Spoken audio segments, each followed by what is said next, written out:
Muy bien, estamos ya de regreso y con nosotros está ya acompañándonos el doctor Hugo Guerra.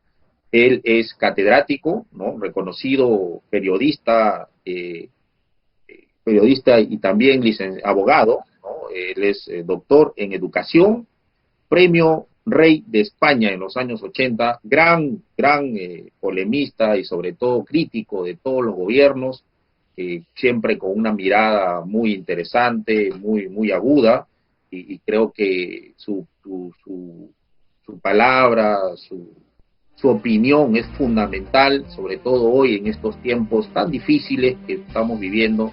Claro, muchos decimos que estamos en una gran crisis, pero también considero que es el término de una época y el inicio de otra, ¿no? Entonces, esto siempre conlleva a temas muy traumáticos, y hoy la pandemia, el COVID-19 está pues haciendo mella en todo lado, en todas partes, a todo estrato social, y creo que los medios de comunicación cumplen un rol fundamental en este tema, y creo que el doctor Hugo Guerra, que tiene la autoridad para poder comentarnos, para poder conversar, para poder dialogar, y queremos saber su punto de opinión, su punto de vista al respecto de cuál es el rol, doctor Hugo, con respecto pues a el rol de las medios de comunicación en la pandemia. No sin antes, bienvenido a su programa de Radio Platino 104.1, toda la ciudad de Huacho y la provincia de Huaura lo está escuchando, y también nos están siguiendo por Facebook y redes sociales. Doctor Hugo, muy buenos días. Muy buenos días, César. No sabes el gran gusto de estar contigo, con tu audiencia. Toda la zona de Huacho, de Huaura, es fundamental para la vida de la capital y para la vida del país. En cuanto a ti, te agradezco desde ahora por la entrevista. Te recuerdo mucho como un querido exalumno brillante, y el emprendimiento de la radio es muy importante, porque si vamos a hablar de medios de comunicación, esto es precisamente lo que necesitamos. Espacios realmente informativos, de reflexión, de debate. No necesitamos a la gran prensa hiperconcentrada, y que en este momento además está en quiebra económico-financiera y vive solo de la subvención estatal. Sin duda. Por desgracia, toda una era de la industria mediática en el papel e incluso en la televisión está terminando. Y en el Perú no se ha hecho una excepción. Cuando uno revisa los números de estos grandes consorcios mediáticos, inmediatamente se da cuenta de que han decaído muchísimo, de que solamente sobreviven gracias a la publicidad del Estado, una publicidad totalmente forzada, una publicidad que no debería darse. Perdóname terminar la idea. Y finalmente vive de nosotros, los contribuyentes, de ti, de mí, y no nos dan nada a cambio, porque la prensa hoy se ha convertido en la gran prensa me refiero, en defensora acérrima del régimen que la mantiene. Los periodistas ya no son en su enorme mayoría informadores, sino que son defensores de intereses subalternos y son agitadores políticos de su ideología. Entonces, cuando uno encuentra espacios democráticos, informativos, donde se convoca diferentes puntos de vista para debatir con tranquilidad y con seriedad sobre nuestro destino común, que es el Perú, francamente a mí me da mucha esperanza de que podemos, como tú decías, tener un futuro mejor, un futuro diferente. Doctor, de verdad, bienvenido una vez más a este programa, como bien lo has mencionado, totalmente libre. Nosotros acá tratamos de informar a la población de lo que viene sucediendo sin ninguna restricción, y mucho menos sin ningún interés de ningún tipo, ¿no? Y eso es fundamental y eso es lo que queremos hacer. Y recuerdo mucho también, ¿no?, las épocas de estudiante, cuando tuvimos la cátedra, interesante cátedra que usted pues nos daba sobre la opinión pública, la importancia de la opinión pública, los medios, conversábamos y debatíamos al respecto. Pero hoy lo que usted nos dice es algo que se sabe, ¿no? Se sabe pues a media voz, la gente lo menciona, lo dice, pero que usted, con una persona con la trayectoria, con ese bagaje, con esa experiencia que ustedes tienen en el mundo de las comunicaciones, en el mundo periodístico, que nos venga y nos diga algo que nosotros ya veníamos diciendo, sabíamos, pero si lo dice usted, definitivamente pues es una noticia importante que la gente tiene que parar la oreja y tiene que entender, porque ¿qué hubiese pasado, como lo decíamos el otro día, si es que la ley Mulder, la que le pusieron como ley Mulder, fuese hoy todavía aplicable?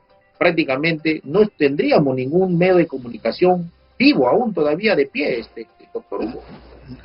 Probablemente ya habrían cerrado, que era la realidad del mercado, porque acá tenemos que ser muy directos en el análisis. Muchos habrían desaparecido. Pero como se han resistido, fíjate lo que ha pasado. Estos consorcios mediáticos, estos grandes grupos, se pusieron al servicio del régimen que los mantiene. Y todas las barbaridades de mala administración de la crisis, de la pandemia, y toda la mala administración económica financiera del país, que nos ha llevado a sobreendeudarnos, a que el PBI caiga 30% proyectado para el primer año, pero además a la pérdida de 7 millones de puestos formales de empleo. Todo eso ha sido prácticamente ocultado por esa gran prensa. Entonces hubo una estrategia que tenemos que ser claros y denunciar. Se le permitió al gobierno hacer y deshacer como quisiera, y la prensa no estuvo presente, estuvo de costado, fue hiperpermisiva, perdió toda su capacidad crítica. ¿Cómo se acepta, por ejemplo, que en esos monólogos presidenciales se convoque a medios de comunicación? Ridículo. Por lo menos en la época de mi ejercicio periodístico yo jamás lo hubiera aceptado. Se les convoca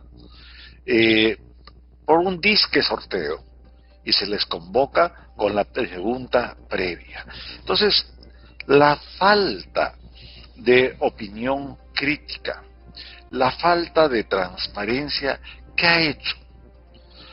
Al gran pueblo se le ha entretenido con la televisión basura, con todos esos programas que ya conocemos, no se le ha informado de la realidad, se ha ocultado, y eso es lo más grave, todos los indicadores que ya nos decían hacia dónde iba el desastre, tanto económico, financiero, como lo que yo califico de genocidio en el plano sanitario.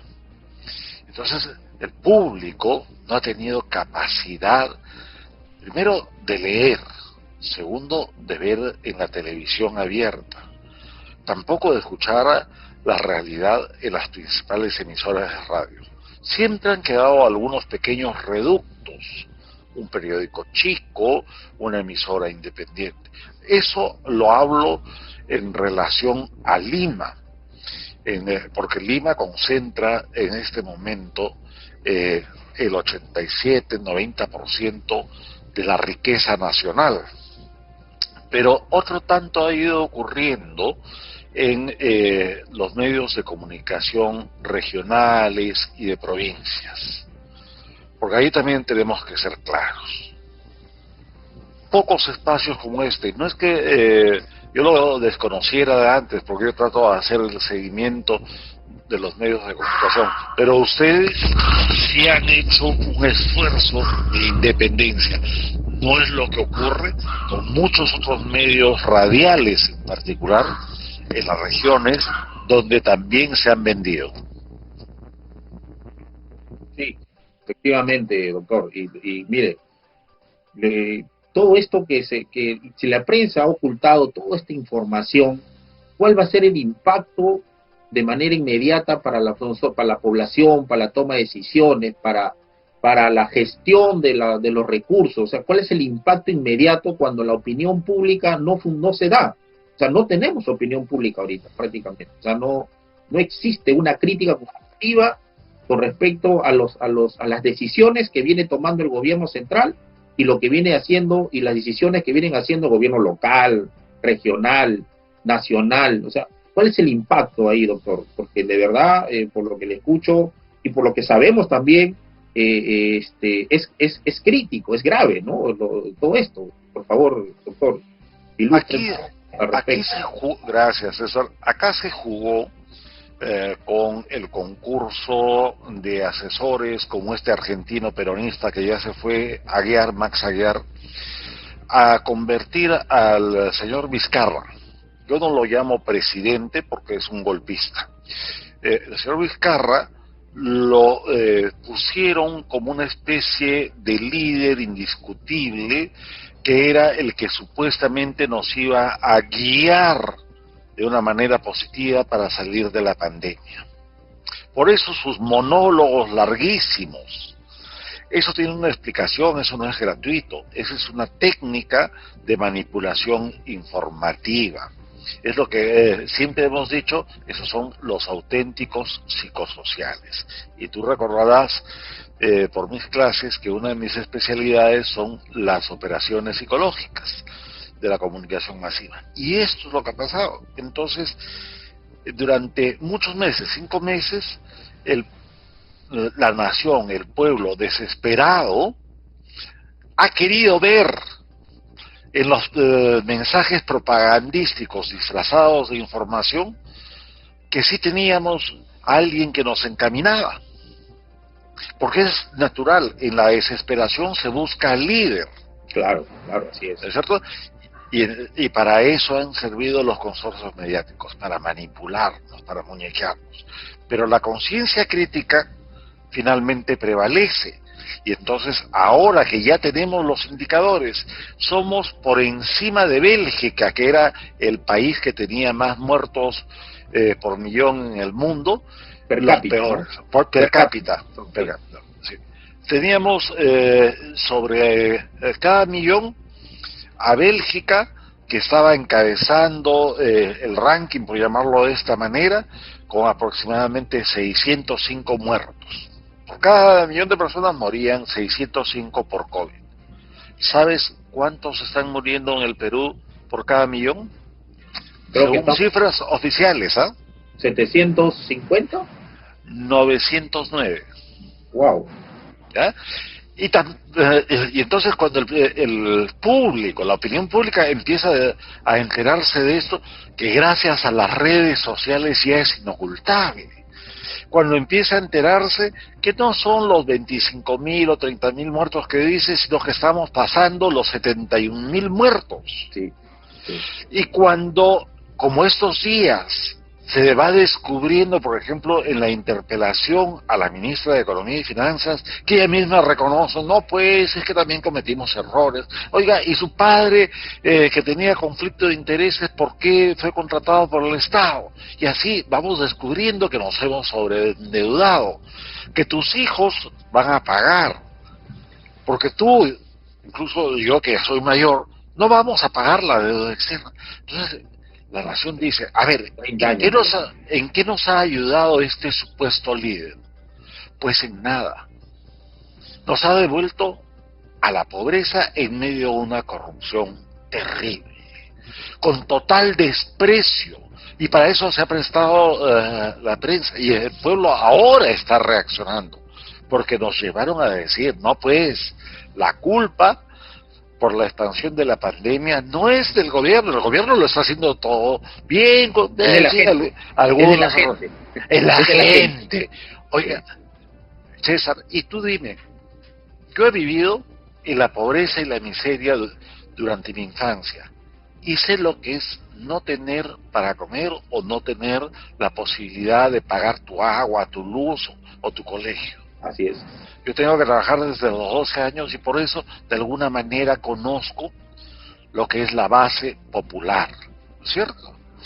¿Y es acaso justo que se le diga a la gente, tú eres el cómplice, tú, ¿no? Pero ¿y qué hace el pueblo? Tiene que salir a buscarse el día a día. Un país que tiene más de 73% de informalidad. Entonces nos llevan a la disyuntiva. O sales a trabajar o ves cómo tu familia se muere de hambre. Y la gente dice, bueno, voy a tener que correrme el riesgo. Se toma el riesgo, la gente toma el riesgo. Toma el riesgo, así es.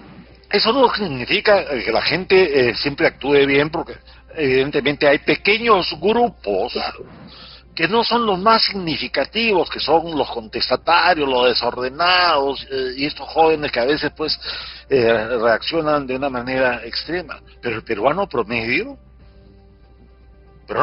sobrevive. Así es. Y demos gracias a Dios de que el promedio peruano no se ha rebelado y que acá no hay violencia, porque el plan de reactivación solo está beneficiando a los grandes. ¿Dónde está el apoyo real para las pymes? ¿Y tú crees que a un peruano en condición de pobreza y de miseria le puede decir, te doy plata, 750 soles y vive un año? Y es una burla, es una burla. Y tu audiencia sabe o recuerda que durante este periodo han condicionado los planes de salud a que sigan otro tipo de planes, como la ideología de género, como las campañas del aborto, ¿no es cierto? Y eso llevó a tomar medidas ridículas, absurdas, que redundaron en mucho más muertes. Por ejemplo, que no salgan el mismo día hombres y mujeres. Sí. ¿Qué explicación lógica tiene? Al día siguiente se registraron las cifras más altas de contagio. Más altas de contagio. Entonces, la reacción de la opinión pública va a ser muy dura. Respecto al gobierno, va a ser durísima. Respecto de los medios de comunicación y de muchos periodistas que se están prestando y se están vendiendo, tiene que ser lapidaria. Pero la opinión pública peruana también tiene ahora un gran reto. Si esta es la realidad de un sistema que ha unido al mercantilismo más duro de la derecha extrema con la prédica formal de los neomarxistas y del pensamiento único. Ahora tenemos una oportunidad en abril de que la gente vea las cosas diferentes y que realmente piense qué va a hacer, porque de nada servirá descubrir todo esto y que siga la impunidad. Es correcto, es verdad. Y sin embargo, ¿por qué la gente, por qué hay una pasividad en la gente, doctor? Porque si bien es cierto, somos un país con 73, como dice usted, y un poco más, yo leía unos artículos que estamos llegando a 80% de informalidad, la gente necesita trabajar, la gente está perdiendo el empleo, la gente está desesperada, la gente, hay una incertidumbre enorme, no sabemos realmente como tú bien dices, hay un líder que todos buscamos, pero ese líder, en vez de decirnos, este es el camino, tenemos que hacer esto, tenemos que hacer lo otro, simplemente hace parodea sus palabras y da vuelta en lo mismo, y como tú dices, es un arte, pues una estrategia de un distractor, pero yo me pregunto y digo, ¿por qué las personas seguimos aguantando, si ya tenemos ya tenemos un PBI que está cayendo y seguro meses o inicio del año, lo vamos a sentir, va a venir la peor crisis que hemos vivido en más de 100 años, porque nunca hemos decrecido 30 puntos como lo vamos a hacer de esta forma. Entonces, ¿por qué hay una pasividad aún todavía, doctor? Eso es difícil de entender. Hace unos días me entrevistaban de unos medios argentinos de prensa. Yo les decía, a mí algo que me impresiona mucho y que me duele, tú sabes que yo soy formado en Alemania y allá la sociedad es muy ordenada, es muy tranquila, pero es muy radical cuando reacciona, ¿no es cierto? Acá veo que hay un fenómeno de anomia. La anomia es cuando ya prácticamente nada te interesa y lo único que haces es abocarte a tu supervivencia. En parte puede ser entendible, porque en una situación de crisis cada uno tiende a sobrevivir, ¿no es cierto? Sobrevives atendiendo a tus más cercanos, a tu familia y a los tuyos. Sin embargo, lo que tú dices es muy correcto. Todavía estamos apenas viéndole el pelo al lobo. La verdadera crisis, esa que nos va a dejar con millones de compatriotas sin tener qué comer. Ojo, vean ustedes nomás cómo ya las cosechas están bajando en la sierra. Así es. Se viene una hambruna, doctor. Se viene una hambruna. Entonces, piénsalo de manera y con perspectiva histórica. Todo pueblo que atraviesa por situaciones críticas llega a un punto, primero, de anomia y luego de inflexión profunda. Y en esa inflexión es que se viene el rebote. Y ese rebote, por eso digo, si no encuentra a líderes que sepan encauzar esto bien, pueden llevarnos a una violencia extrema. Revisemos la historia de nuestra nación y revisemos la historia mundial. Yo no soy alarmista, nada más lejano a eso, pero incluso hasta las condiciones están dadas para que acá haya nada menos que una guerra civil. Te hago una reflexión en este sentido. Gracias a la complicidad de la prensa, es que algunos temas no entran al debate público. Sí.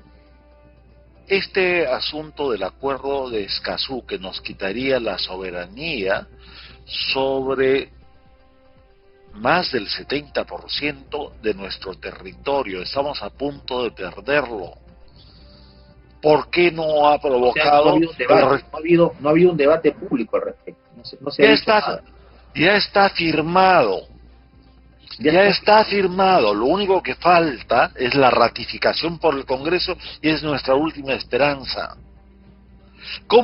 A ver, César, si estuviéramos en una situación normal, con información adecuada, con debate serio y sereno, ¿tú crees que una nación, que un pueblo se quedaría callado si le están quitando 70% de su tierra, de su nación? No, claro, porque tengo entendido que este tratado de Escazú, que se da en Centroamérica, donde son varios países amazónicos que están firmándolo, las decisiones que uno deba tomar sobre su tierra, sobre un proyecto de un proyecto hidráulico, una inversión que se quiera hacer, no lo vamos a poder hacer aquí en Perú, sino que va a tener que ir a una corte interamericana, ¿no? ¿Es así? Va a tener como una instancia de evaluación y de juzgamiento. Sí. Con lo cual el Estado y los particulares en el Perú, dentro de lo que es nuestro territorio, no va a poder ejercer su soberanía, con lo cual te están quitando tu país y te están supeditando a lo que decía. Ahora, ¿quiénes son los que deciden? La Corte. Eso te preguntar, ¿quiénes son los que deciden? Allí hay una especie de gran mafia internacional de la izquierda, Comenzamos por la OEA, la Corte Interamericana de Justicia, las ONGs. ¿Tú crees, por ejemplo, que es casual que pese a todas las críticas, ahora al señor Ceballos se la está mandando a la OEA para premiarlo por su ineficiencia, por su corrupción? No solamente. No solamente. También porque es una pieza clave para todo esto. Claro, para tomar la decisión, para el voto, ¿no? Porque él tiene un voto en nombre del Perú. Así es, y va a ser un gran lobby, porque hay mucha gente en la OEA que es así, de esa línea muy de izquierda. Acuérdate que él es neovelasquista. Así es. ¿Cierto? Y entonces, las piezas están jugadas. Y ojo, ¿qué pasa con la observación electoral? ¿Acaso no la hace la OEA? ¿No manda su misión? Así es. ¿Quién va a ser pieza clave para mover a los observadores y apoyar cualquier eventual decisión de la dictadura en el Perú? Doctor, pero... Estamos frente a un movimiento muy grave. Sí, sí, claro que sí. Se están tomando decisiones trascendentales para los destinos del Perú, de nuestra familia, nuestros hijos, de nuestros que vienen atrás. Pero ¿qué hacemos? O sea, de verdad, la impotencia, yo le cuento un poco, la impotencia ante toda esta andanada de situaciones, de ocultamiento de información, de tergiversación de la información, del disfraz que viene haciendo los medios de comunicación, donde ya no hay debate, donde ya no hay crítica, donde ya no hay una libre comunicación. El pueblo tiene que despertar, doctor. O sea, este tema de Escazú lo hemos venido tratando en varios foros internos, aquí nosotros en el partido que tenemos, en el partido aprista, pero aún no, esto no ha salido a la luz, no ha trascendido.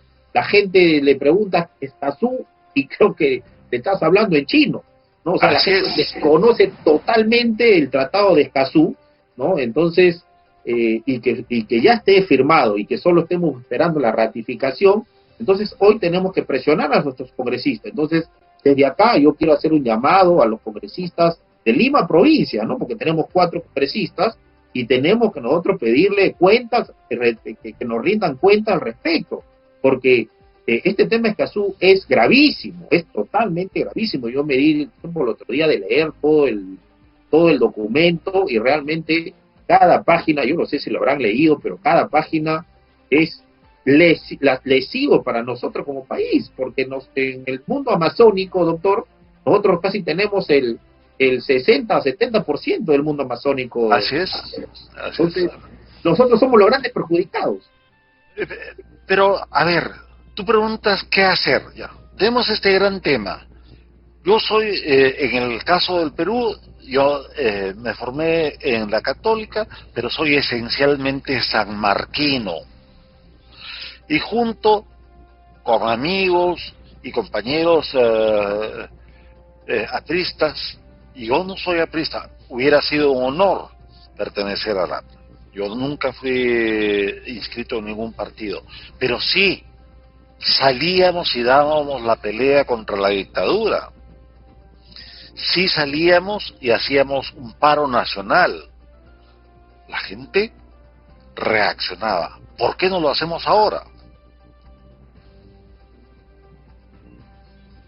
¿César?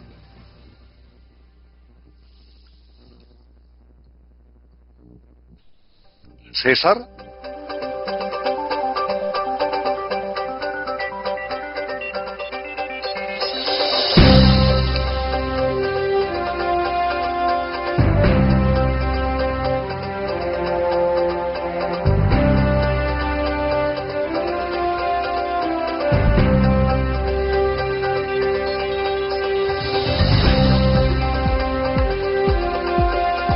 Bueno, doctor, ahora sí.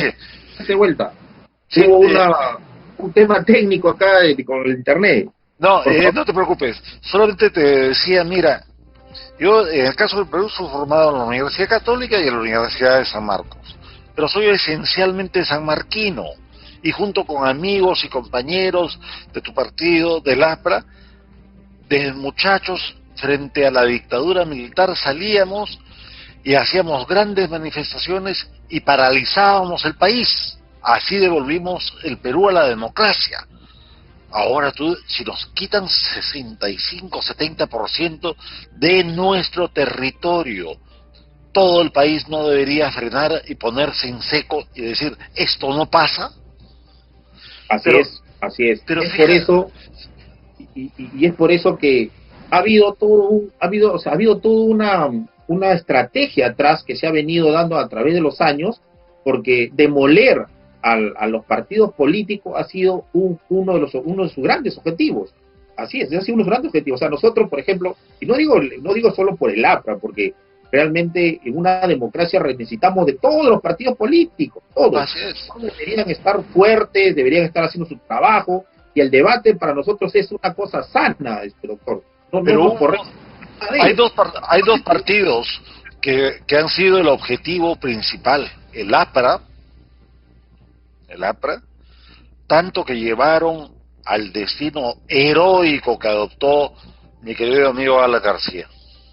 Como te digo, yo no soy aprista, pero sí tuve un gran aprecio y mucha amistad con el presidente. Pero lo llevaron hasta el final en una persecución política asquerosa.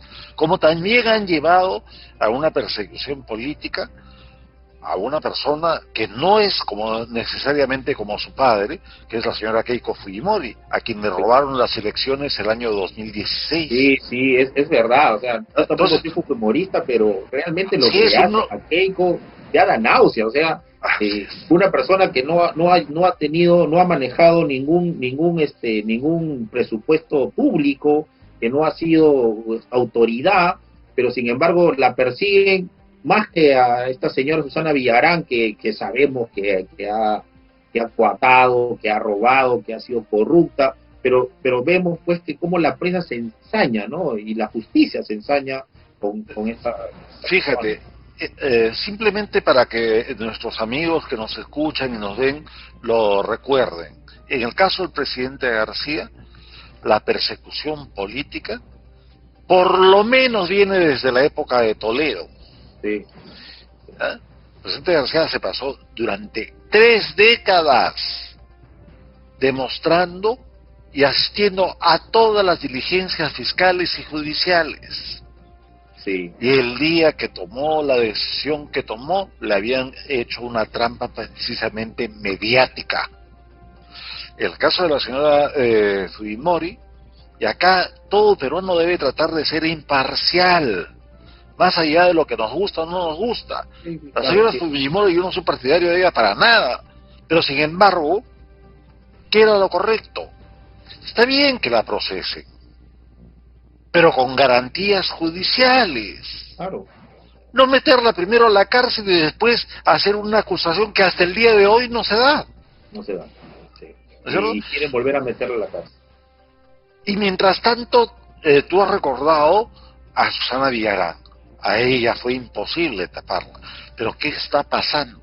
Están tapando todo el escándalo de haberle pagado más de 1.400 millones de soles a Odebrecht. A Odebrecht, claro.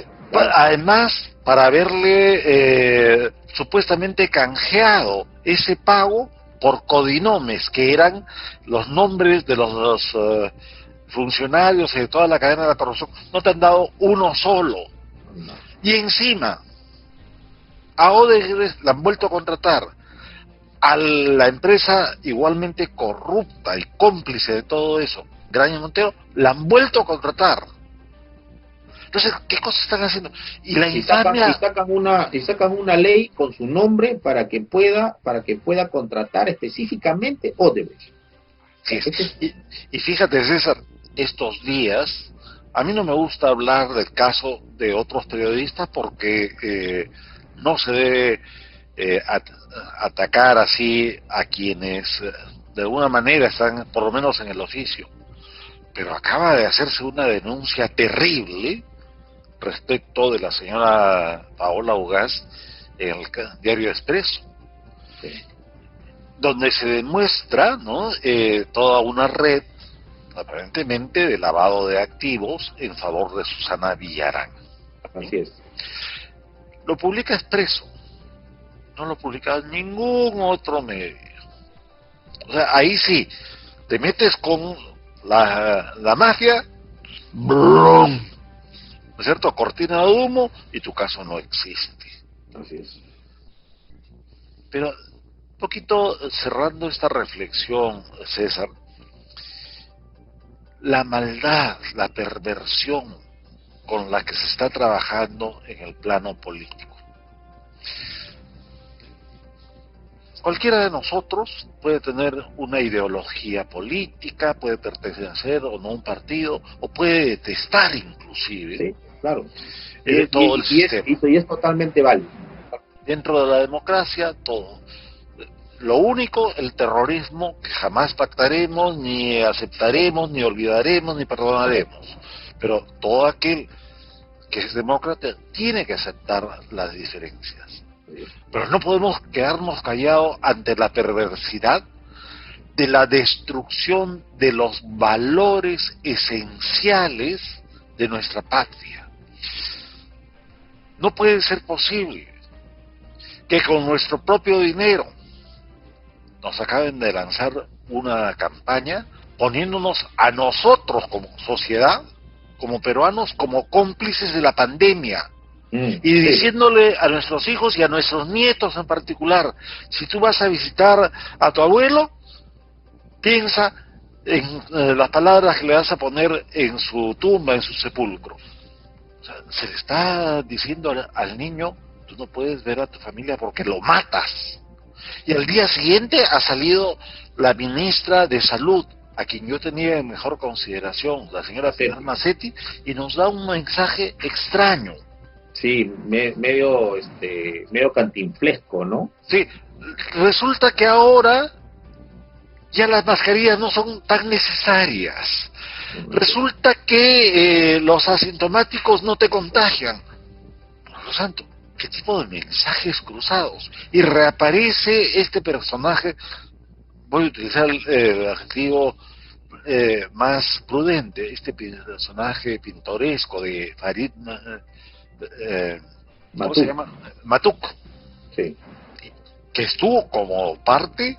Claro, fue parte del gobierno. Claro. Fue uno de los asesores y del comando COVID y todo eso, ¿no? Así es. Y de repente sale, reaparece y dice, por lo menos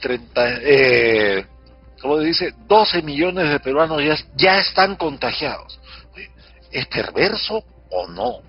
Sí, claro. Yo tengo un entorno de amigos muy cercanos, gracias a Dios, no en familia, pero sí de amigos muy cercanos, muy queridos, que han muerto por el COVID. Tenemos a miles de personas. Y ahí en Huacho, ustedes habrán visto a los pacientes que no tienen una atención adecuada, a los médicos y enfermeras que tienen que ponerse bolsas de basura para protegerse, porque no tienen... No, ya el hospital regional acá en Huacho está colapsado, en Barranca igual, en Cañete, el hospital obrero igual, todo está colapsado.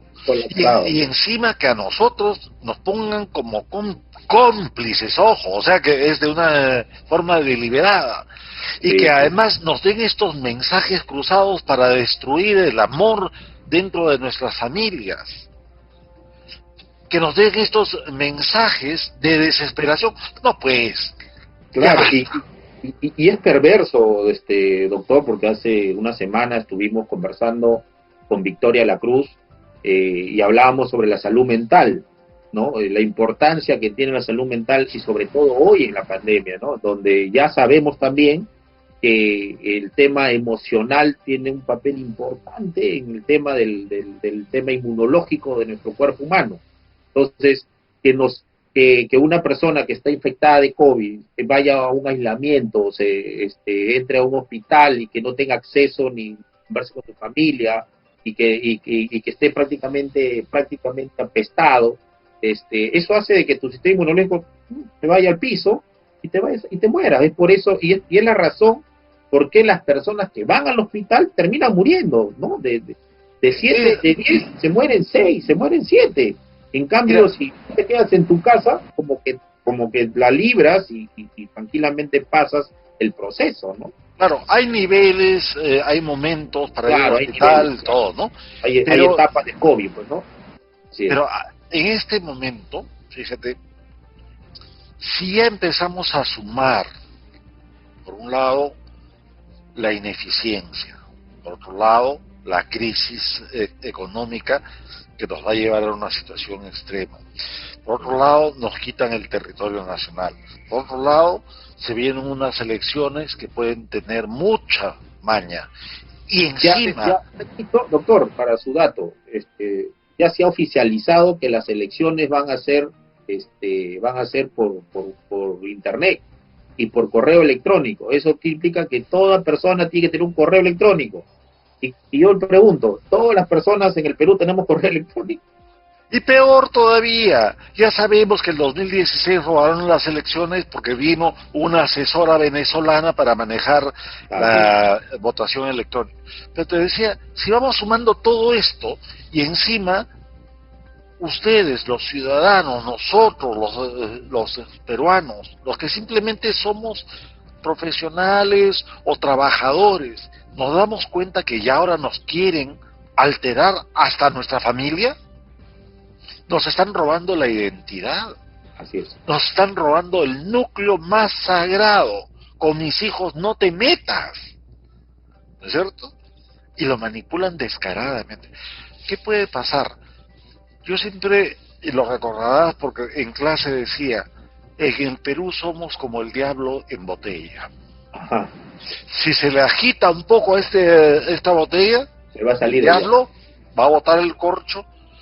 Y ahí sí, roguemos a Dios de que la violencia pueda controlarse. Mira acá nomás en Chile.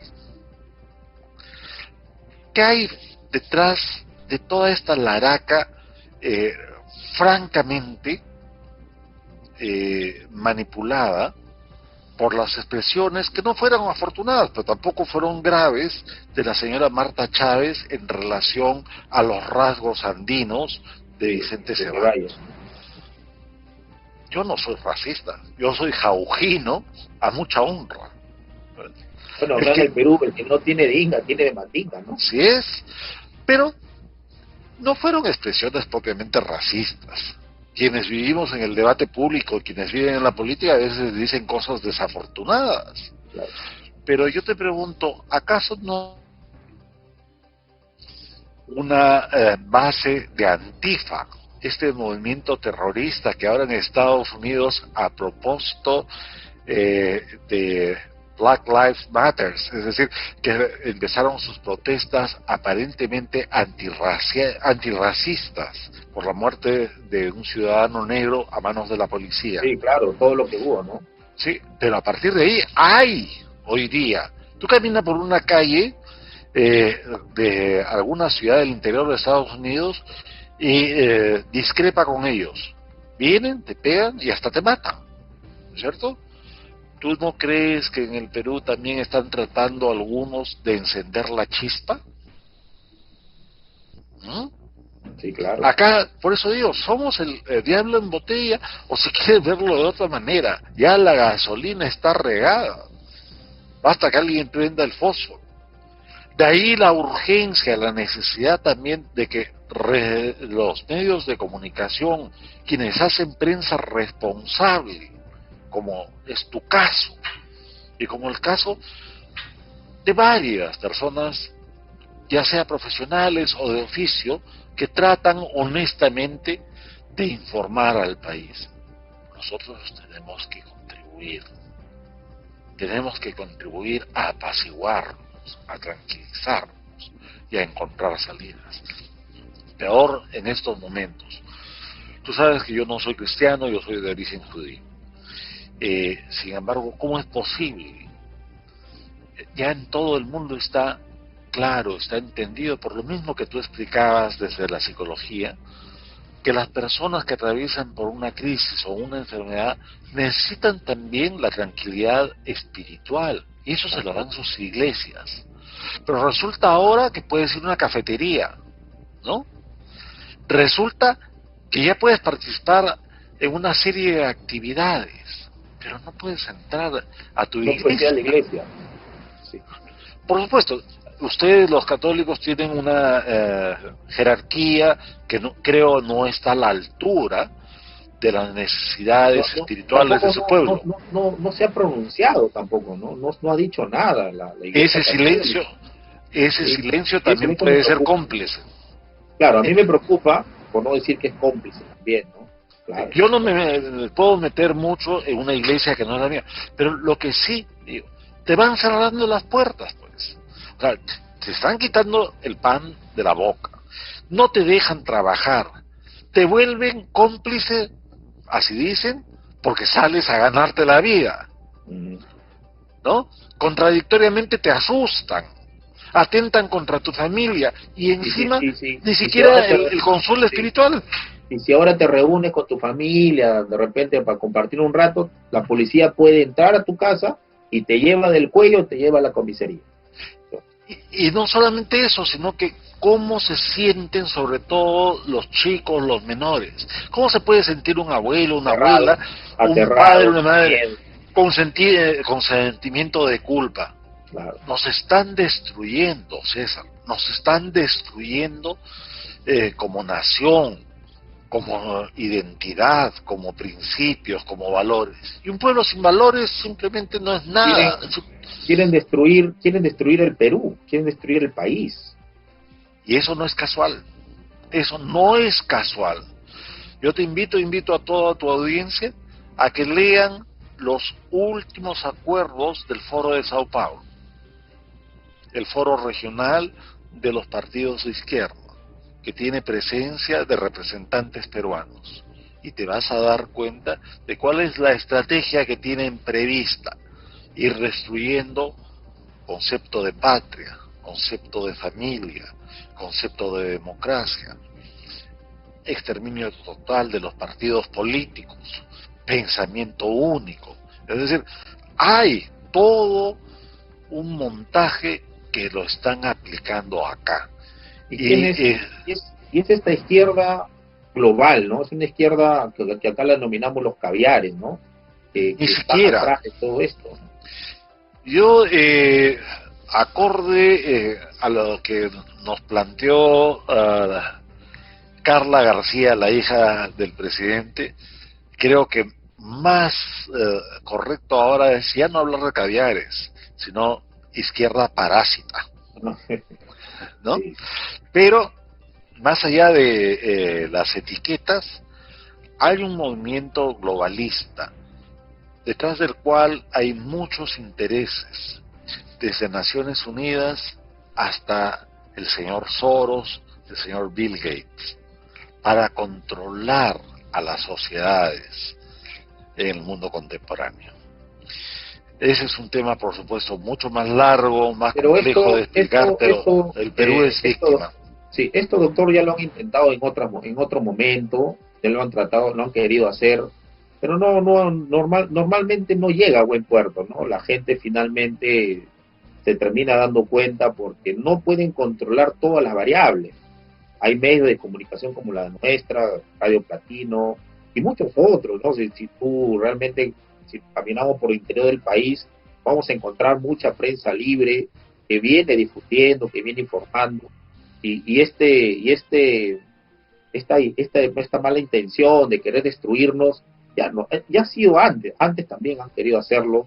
Creo que hoy vamos a asistir ya estamos actualmente en una tercera guerra fría, ¿no? En el mundo, y seguramente van a haber una serie de acontecimientos en el corto, mediano plazo, que nos va a llevar a un nuevo orden, ¿no? Un nuevo orden desde el mundo, ¿no? Un nuevo orden social, económico, ¿no? Un nuevo estado.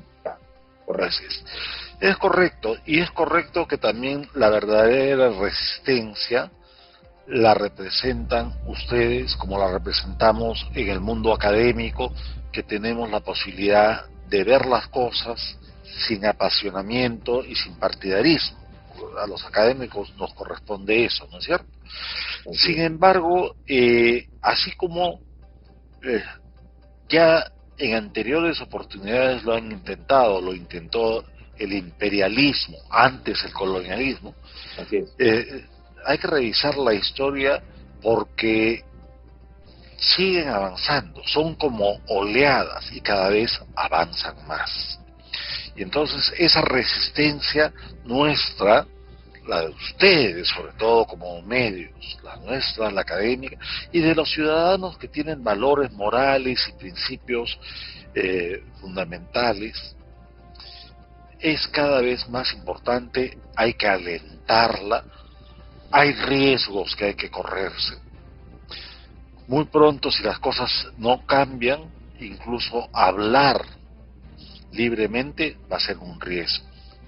Somos los enemigos de todas estas tendencias perversas. Pero entonces fortalezcámonos, esclarezcamos las cosas, pongamos las evidencias, formulemos los razonamientos, para que no todo sea un manejo emocional. Yo creo que los peruanos, más allá de nuestro nivel de ilustración o de los títulos, no, los peruanos somos una nación que tiene una capacidad para reconquistar y retomar su fuerza como un pueblo que tiene una voluntad, y esa voluntad es de proyectarse en el futuro con independencia, y estamos cerca al bicentenario, pero además es un pueblo que no es maldito como pretenden hacérnoslo creer también los sectores de ultraizquierda. No, somos un pueblo con sus complicaciones, pero sí tenemos la capacidad para retomar nuestro autocontrol. Muy bien, doctor. De verdad, sabias palabras. Creo que ha sido muy interesante esta conversación, este diálogo. Hay mucho por hablar. Espero que esta no sea nuestra primera entrevista. Bienvenido cuando usted lo guste. Las puertas de Radio Platino están abiertas para usted, para seguir conversando, ¿no? Mismo también espero pues que su salud esté ya más restablecida. Como lo había mencionado antes de iniciar el programa, el doctor pues tuvo un problema de salud muy crítico, y la verdad estuve muy preocupado por su salud, y te veo mejor, y espero pues, doctor, que lo tengamos para muchos años más, ¿no? Necesitamos mentes lúcidas como usted en este país, en esta república de nuestro Perú. Muchísimas gracias, César. Gracias por el espacio democrático, y simplemente me pongo al nivel seguramente de la mayoría de tu audiencia. Gracias por lo que Radio Platino, gracias por lo que tú en particular estás haciendo, gracias por generar la reflexión. Y al pueblo de Huacho en particular, mi cariño, mi reconocimiento. Pasé gratas y dolorosas horas también en el Huacho en algún momento de mi vida, y siempre los voy a llevar en mi pensamiento, en el corazón, y sobre todo como es uno de los más grandes hitos de la historia cultural, política y del desarrollo nacional. Algo que nos falta conocer a muchos en el país. Un gran abrazo. Gracias, doctor. Muchísimas gracias.